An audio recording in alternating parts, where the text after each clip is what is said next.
Hola, bienvenidos todas y todos a una nueva edición de nuestro podcast Hablemos de Ciudad y Arquitectura.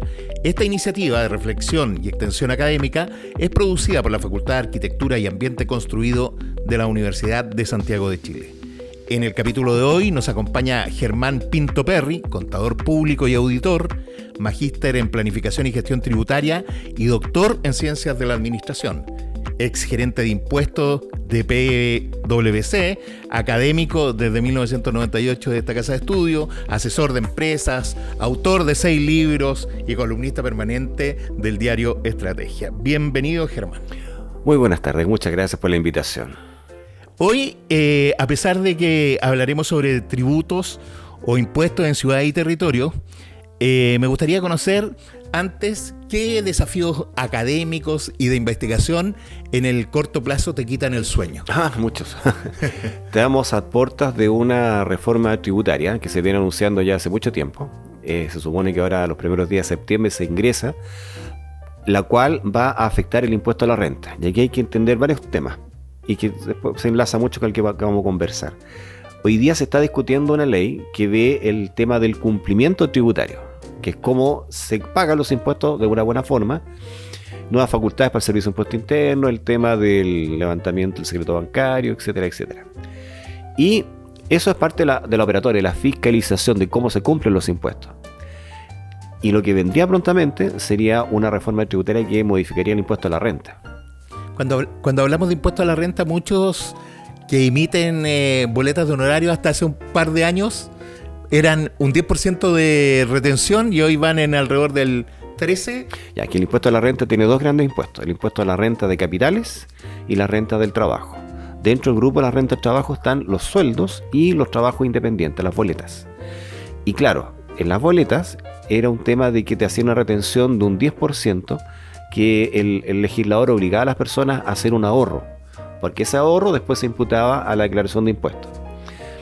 No me acuerdo ya qué año fue, hace harto años atrás, que fruto de la reforma previsional de la señora Bachelet, donde los independientes empezaron a pagar cotizaciones previsionales. Ahí nos fuimos por otro ámbito. Y esas cotizaciones previsionales, los independientes, los que emiten boletas, tienen que pagarlas. Y si no las pagan, por otra cosa, por la devolución de impuestos, porque te imputan a tu impuesto esa retención del 10%, en vez que te llegue a ti, se va a la AFP. Y lo que está en discusión cuando tú dices del aumento de los impuestos, ahora, ¿tiene que ver con aquellas personas también que emiten boletas? Para terminar la idea, porque resulta que ahora empezó a aumentar de un 10 hasta un 17% va a llegar, para que la gente tenga más retención y tenga más capacidad para pagar su previsión. Ahora, lo que tú planteas ahora está más o menos relacionado, porque esas personas que emiten boletas, como es un impuesto a las personas, los impuestos a las personas tienen un tramo exento. Que ese impuesto a las personas, que es el impuesto global complementario, es anual. Y hay una tabla que está con números y está en razón de las unidades tributarias anuales, las UTA. Entonces, todo ingreso anual inferior a 13,5 UTA no paga impuestos, tramo exento. Ahí está el 75% de los contribuyentes de global complementario, el que emiten boleta, algún tipo de renta independiente. El 75% de los contribuyentes están exentos, ganan menos de 800.000 pesos mensuales. Quieren bajar ese tramo de 13,5 a 12, a 11, ¿no? Están viendo, para que más gente pague impuestos. Pero eso, en el fondo, el objetivo de aquello no es solo una mayor recaudación, sino es que mejorar potencialmente las pensiones de aquellos. No, en realidad no se relaciona. Es una medida que me está llevando a un tema complicado. Es una medida que busca aumentar la recaudación. Tiempo atrás, en el gobierno de Piñera, se formó lo que se llamó la Comisión Briones. La Comisión Briones eran 18 economistas que hicieron estudio de las disposiciones que había en la legislación tributaria que otorgaban beneficios tributarios y exenciones, y con el ánimo de eliminar esas restricciones para que hubiera mayor recaudación. Y se basaron en un informe de la OCDE. Eso fue una especie de copy-paste, esa es la verdad de las cosas. Y en el informe de la OCDE consideran que Chile, el tramo exento, hay mucha gente que está exenta, que debería haber menos. Pero sí es lógico, la distribución del ingreso, bla, bla, bla, la realidad chilena termina con esa realidad. Y en virtud de aumentar la recaudación se quiere hacer eso, por un lado. Y otras personas establecen que opinan que debería ser para que la gente se sienta comprometida con el erario nacional y que se sientan contribuyentes y sean más responsables con sus deberes cívicos. Ahora, aumentar la recaudación se puede hacer vía impuestos o control de la elusión y la evasión. Me gustaría que nos refiriéramos brevemente cuál es la diferencia entre ambos conceptos. ¿Qué es lo que quiere hacer el nuevo director nacional? Del señor Echeverri, exactamente. Ya, mira, tú tienes una cosa que se llama el hecho grabado. El hecho grabado es lo que está escrito en la ley, que si tú lo haces, tienes que pagar impuestos. Se configura el hecho grabado. Y tiene una serie de elementos. Si tú haces la transacción, tipificas los elementos, da nacimiento al hecho grabado y tienes que pagar el impuesto. Si no lo pagas, eso es evasión. Pero si yo antes de realizar la transacción evito incurrir en a lo menos un elemento, no nace el hecho grabado y no nace la obligación. ¿Ya? Entonces, si tú vas por acá, por ejemplo, la compra-venta. ¿Ya? Por ejemplo, yo te voy a vender este libro. Este libro es mío, te lo voy a vender. Entonces es una convención translaticia de dominio. Yo te entrego el bien y tú me entregas dinero. Es mutuo. Y eso está afecto a IVA. Pero ¿qué es lo que vamos a hacer? Vamos a simular que yo te la entrego, que te lo dono. Y la donación no es una venta, porque yo entrego el bien y yo no recibo nada. Y después tú me pasas plata a mí por otra cosa.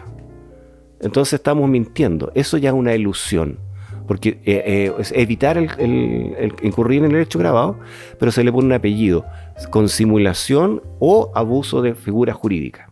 Porque yo puedo hacer una ilusión sin mentir y sin abusar de una figura. Por ejemplo, lo que hicimos recién es una venta, pero la mentimos como una donación. Eso no es un delito, sino que el Servicio de Impuesto Interno lo persigue. Ya, lo denuncia ante los tribunales y el juez dice, ok, aquí hubo una ilusión con simulación, el contribuyente haga una donación, pero págueme el impuesto como que hubiera sido una venta. Ahora, el abuso de la figura jurídica es, por ejemplo, si yo soy gran contribuyente, pago de una manera, pero si soy pyme, pago de otra manera. Y yo soy gran contribuyente y me disfrazo de pyme para acogerme a un régimen. Eso abusa de una figura jurídica. Mira. Más allá de esta diferenciación, me gustaría hablar sobre algo que probablemente, o sea, históricamente tenga antecedentes muy lejanos, que son el tema de los impuestos territoriales. Cuéntanos un poco qué son, y yo me imagino que vienen casi con el nacimiento de la civilización, ¿no? Sí, podríamos decir. Mira, el concepto tributos, hay una forma que es un conjunto que reúne los impuestos, las tasas y las contribuciones. Los impuestos son aquellos tributos que se le pagan al Estado para recibir un beneficio. Y nosotros no vemos el beneficio. Por ejemplo, el IVA es un impuesto. Si yo te vendo el libro, tú me pagas y me pagas el IVA, y yo lo entero en arcas fiscales, pero tú no ves cómo se mejoran las carreteras, tú no ves cómo se mejora la salud, no lo ves. Las tasas habilitantes es tú pagas algo y te permiten hacer algo. Por ejemplo, el permiso de circulación. Los antiguos peajes. Antiguamente el Estado hacía los puentes y cobraba por el uso. Ese era un peaje y ese era un impuesto. Entonces hay tasas habilitantes. El impuesto a timbre estampillas también, por ejemplo. Y las contribuciones. Y ahí tú pagas y te habilita para hacer algo. Y las contribuciones son impuestos que por el uso de algo, por un beneficio directo.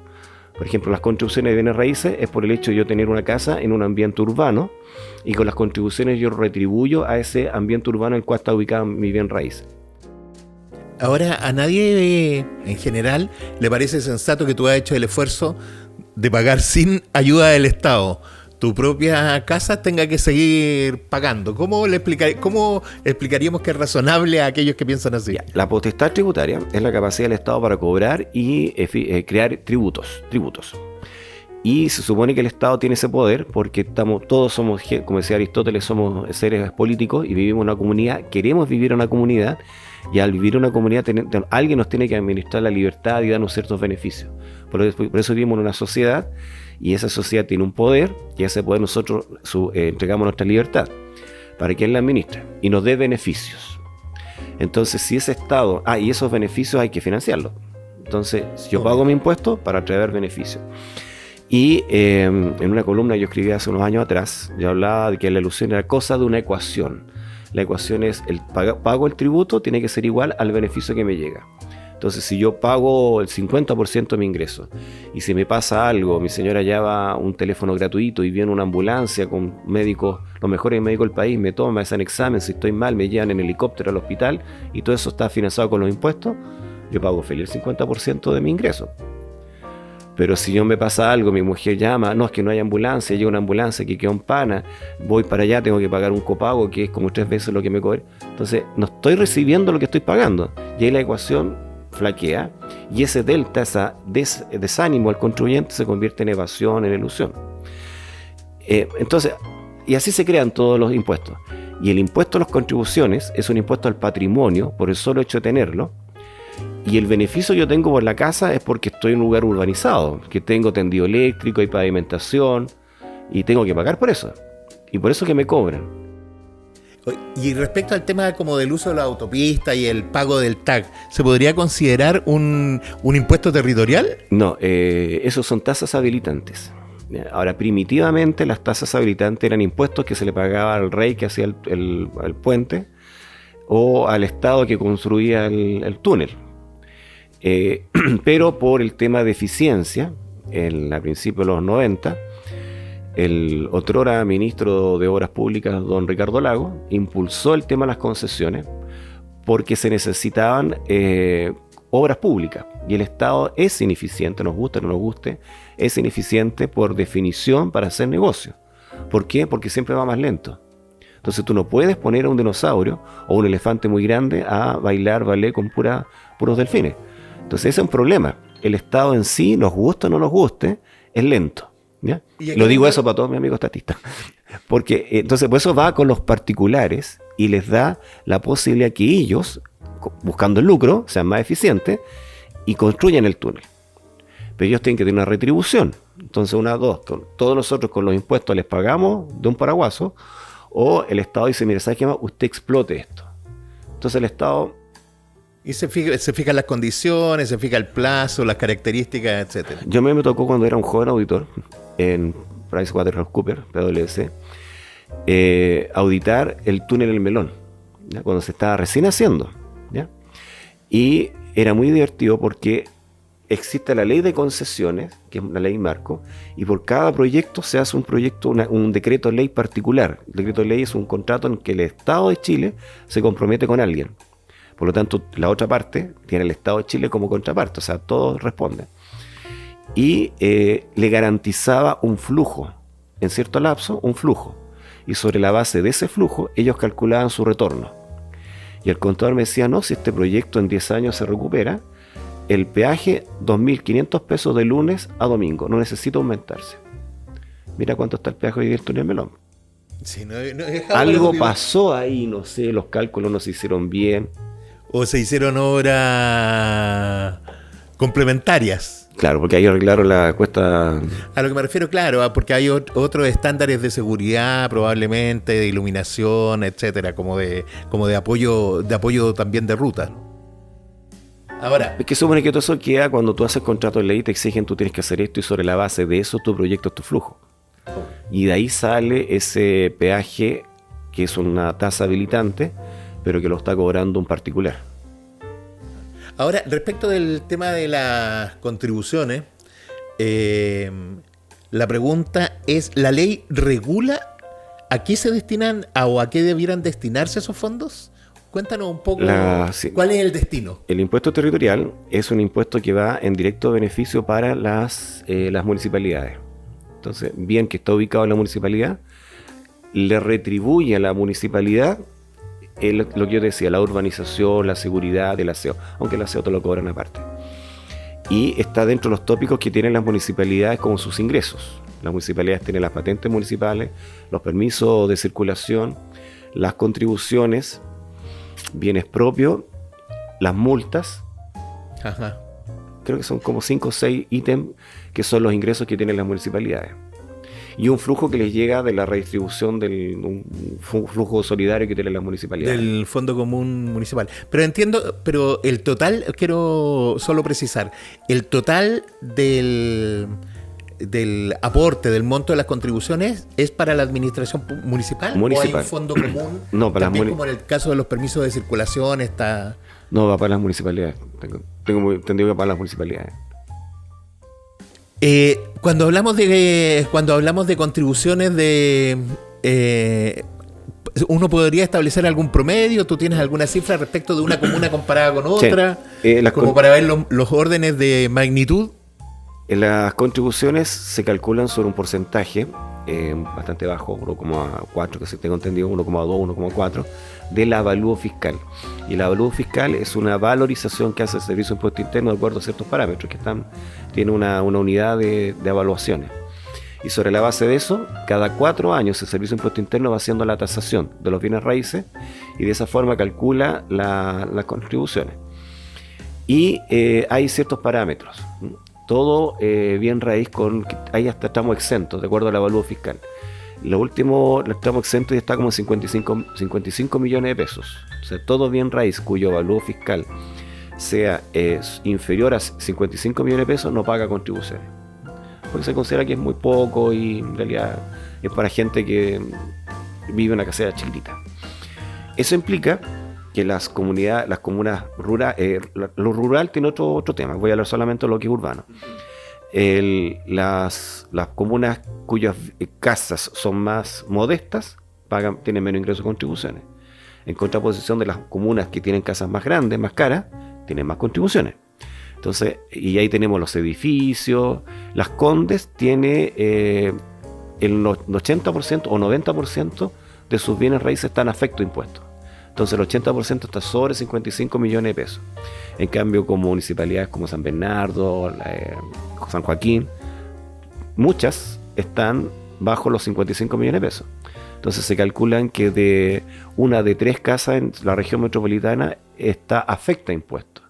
O sea, un tercio nomás paga contribuciones. Las que tienen más ingresos son Las Condes, Vitacura, La Reina, Ñuñoa, Providencia. Nueva Barnechea, obviamente. Sí. y probablemente Huechuraba ahora, ¿no? Las dos. Con los nuevos... Sí, con todos los avalúos, o sea, los bienes raíces que hay ahí, pero bueno, pero hay otros temas sociales que están metidos. Y hay otra que es más popular, que no me acuerdo cuál es, pero... Santiago. No, Santiago sí, pero otra, bueno, no me acuerdo, pero ahora, son, digamos, el sector oriente. ¿Qué explica que el avalúo, la diferencia entre el avalúo fiscal y el avalúo comercial? Quiero planteártelo de la siguiente manera. Si yo tuviera un precio de verdad, o sea, que las contribuciones debieran hacerse sobre el precio de mercado y no sobre el avalúo fiscal, que habitualmente es 1/3 del comercial. ¿Y por qué el Estado tendría que sacarte una mascada de acuerdo al valor comercial de tu casa si tú no la quieres vender? Bueno, esa es una buena pregunta, pero... Claro, porque el tema es que me están cobrando un impuesto, y es lo que yo llamo son los capitales muertos. Tú tienes un sueldo y pagas impuesto por el sueldo, pero todos los meses te llega un sueldo, entonces te van sacando una parte. Pero de la casa, si tú vives en la casa no tienes ningún ingreso. Distinto es si yo lo arriendo, si yo lo arriendo, ok, un porcentaje del flujo, no hay problema. Pero la casa yo vivo ahí. Entonces, que aparte del ingreso de mi sueldo, me estás sacando un pedazo por la casa, por solo tener una casa. Y como tú bien decías, me saqué la mugre durante 20, 30 años para pagarla, y el Estado me permitió rebajar los intereses de la base imponible. Pero es marginal. Y bueno, y tenía que pagarlo porque si no el banco me quitaba la casa. Llegué al final, pagué, y resulta que ahora estoy jubilado, no tengo plata y el Estado me quita la casa. Y Tesorería General de la República remata las casas por no pago de contribuciones. Sí, claro. Hay un caso de una deuda de 500.000 pesos de contribuciones a un matrimonio adulto mayor. Le remataron la casa que valía 55 millones de pesos de avalúo fiscal. O sea, ¿por qué una familia de adultos mayores jubilados por una deuda de 500 al Estado le quita la casa? Ahora entiendo que desde hace poco tiempo existe una norma en la cual tú tienes que pagar impuestos al vender una casa sobre un determinado precio, ¿no? Ya, es que eso es el impuesto a la renta. El impuesto a la renta. Lo pagas de otra manera. Y eso hacemos otro podcast, que es muy largo.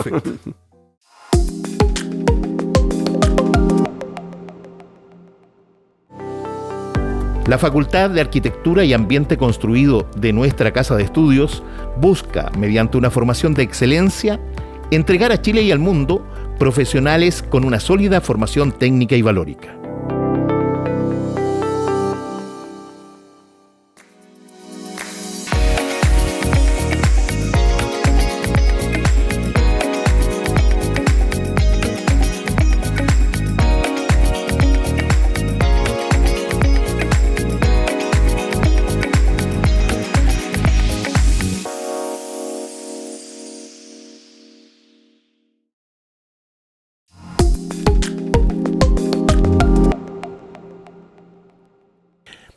Sigamos con el tema de las contribuciones. ¿Existe alguna diferenciación entre si el destino de la propiedad habitacional, comercial, industrial? Sí, van de acuerdo a la explotación, el bien. Hay varios parámetros, son bastante técnicos que los maneja Impuesto Interno.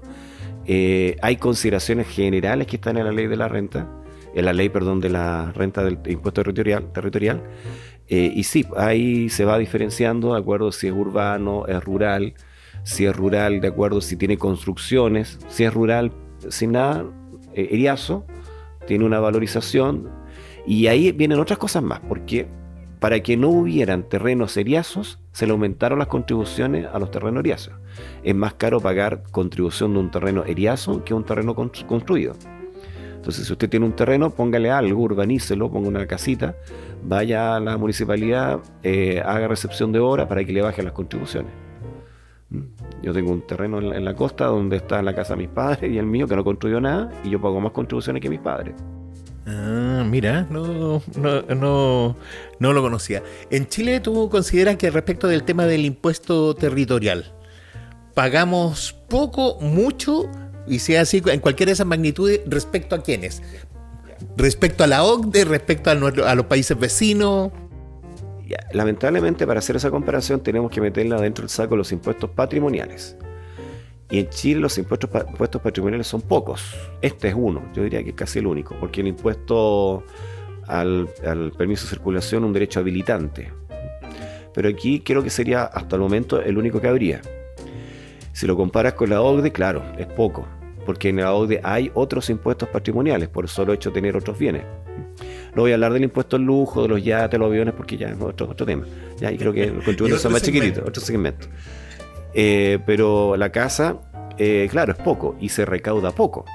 En este primer trimestre se recaudaron 756 mil millones de pesos, lo cual es irrelevante, pese a que se pagó más, se cobró más que el año pasado, un 17% mayor. ¿Por qué? Porque se hicieron las retasaciones y el IPC. El IPC va con un periodo de fase, entonces te afecta, te revaloriza todo y el flujo es más grande, y las contribuciones este año fueron más caras que el año pasado. Por lo tanto, es un impuesto que es marginal, entrega poco el erario y molesta mucho. O sea, no por tener una casa tengas que pagar un impuesto. O sea, y tener una casa hoy día, los DFL2 por la Reina, valen 10.000 UF, pero son casas de 140 metros cuadrados. O sea, el mercado la ha valorizado demasiado, pero yo estoy viviendo en la casa, no la voy a vender. Entiendo. ¿Ya? Entonces, ese delta, ese aumento del valor comercial, también influye en el avalúo fiscal. ¿Ya? Es amplia la brecha, pero es algo que te lo va empujando hacia arriba. Entonces, para mí, las contribuciones es una carga. ¿Ya? Aporta, bueno, las municipalidades necesitan ese ingreso. ¿Ya? Entonces, cuando el proyecto de constitución, el último, postulaba eliminarla, a la segunda casa, las municipalidades pegaron el grito en el techo, pero es una discusión que yo creo que valdría la pena comentarla. Lo segundo, y antes de finalizar, el tema de las exenciones es un tema extendido en Chile, y ¿a quiénes habitualmente favorece? A toda casa inferior a 55 millones de pesos de avalúo fiscal, a los jubilados, principalmente.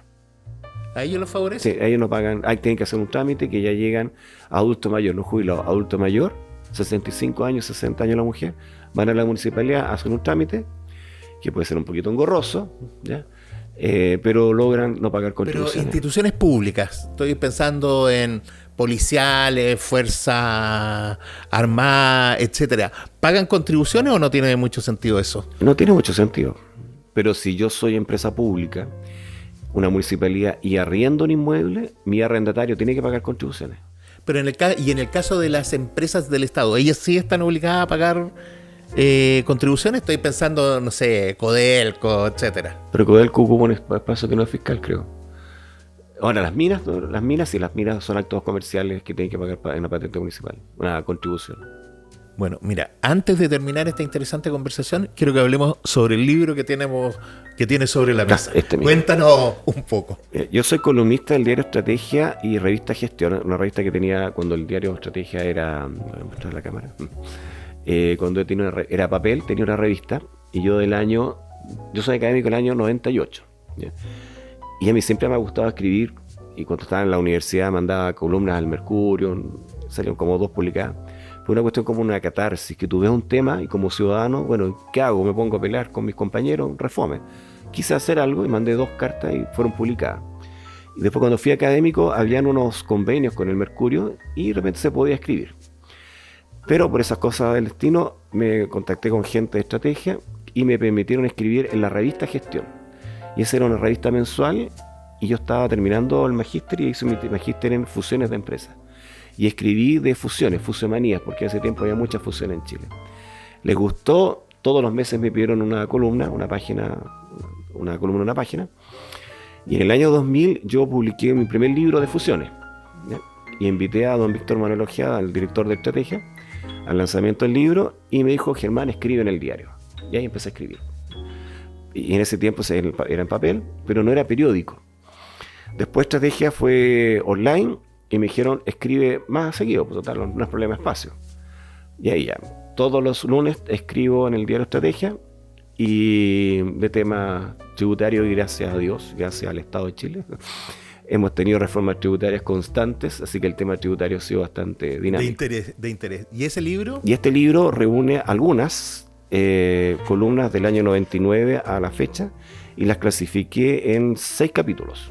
Capítulos de características generales de los impuestos, el tema de elusión, evasión y planificación tributaria, la tributación digital.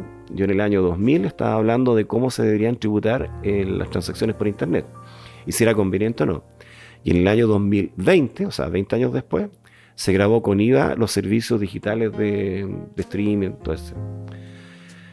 No es que sea un visionario, sino que era un tema que había. Obvio. El mercado capital, el capítulo 4 de mercado de capitales, por toda la tributación de la mayor valor en la generación de acciones. El capítulo 5, empresa y sociedad, que son tributaciones particulares de la empresa. Por ejemplo, si tú le das regalo a los trabajadores, paga o no paga impuestos, la indemnización de daño y servicio. Todos esos temas los escribí de ese tema y lo agrupé acá. Y el último, un diseño de un sistema tributario ideal. Cómo, según cosas, deberían ser un sistema tributario ideal. Y se mantienen en general cuando tú lo relees, esas primeras columnas de hace un par de décadas. ¿Tienen algún grado de vigencia aún? En el año 2000, en mayo del 2000, me pidieron opinión para la última noticia porque se estaba viendo si bajaban el tramo exento del grado complementario. O sea, las mismas conversaciones. Presentado el libro, si a alguien le interesa conseguirlo, ¿cuál es el mecanismo? Rubicon.cl. Perfecto. Ya pues, Germán, muchas gracias por esta entretenida y pedagógica conversación. No sé si quedó algo o no en el tintero que quieras agregar. No, solamente que los impuestos nos afectan a todos. Todos somos contribuyentes porque pagamos IVA. Y de repente se concentra mucho la tributación e impuesto a la renta. Pero todos somos contribuyentes, todos pagamos impuestos. Entonces, eso querer bajar el tramo exento para que la gente se sienta comprometida con el erario nacional, todos pagamos impuestos, todos somos contribuyentes y todos tenemos que exigir nuestros derechos. Perfecto, muy bien. Gracias, Germán. A todas y todos, muchas gracias y los invitamos prontamente a un nuevo capítulo de nuestro podcast Hablemos de Ciudad y Arquitectura. Hasta pronto y muchas gracias.